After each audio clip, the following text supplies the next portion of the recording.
আমলের মধ্যে ছিলেন, তিনারা এমনি এমনি আল্লাহ ওলি হয় নাই, এমনি এমনি হয় নাই, মেহনত পরিশ্রমের মাধ্যমে আল্লাহকে রাজি করেছেন। যেই রাজির মাধ্যমে আমার আব্বা হুজুর কেবলার যিনি পীর ছিলেন ওলিতলার আব্দুল লতিফ রাহমাহুমুল্লাহ, যিনি দাদা হুজুর কেবলা ছিলেন, তিনি একবার বলেই ফেলেছেন যে আব্দুল হামিদ, আমার কাছে আর পীরের কাছে তোমার আর আসতে হইব না, তোমাকে আল্লাহ এমন সম্মান দিছে, আমার থেকেও তোমার মর্যাদা আল্লাহ বাড়াইয়া দিছে। সুবহানাল্লাহ।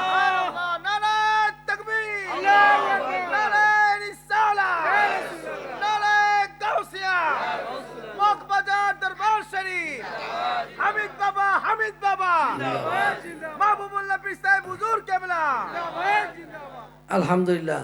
তো এমনি ভাবে আল্লাহ তিনার উসিলা আল্লাহ পাকে নিয়ামত দান করেছেন। শুধু তাই নয়, কারণ অনেকে তো বিশ্বাস হবে না, বড় পীর আব্দুল কাদের জিলানী আল গিলানী, যিনি স্বয়ং ইউসুফ জিলানী রহমতুল্লাহ আলাইহি, যিনি বিদায় হয়ে গেছেন, দেখেছি তিনাকেও, তো উনাকে ডাক দিয়ে বলতেছেন, উনার ওসবাকের নাতি, তিনাকে ডাক দিয়ে বলতেছেন, হে ইউসুফ, তাড়াতাড়ি যাও মগবাজার থেকে, একদম নাম সহ বলছেন এমনি ভাবে যে বাংলাদেশ থেকে এরকম একজন খাটো খুটো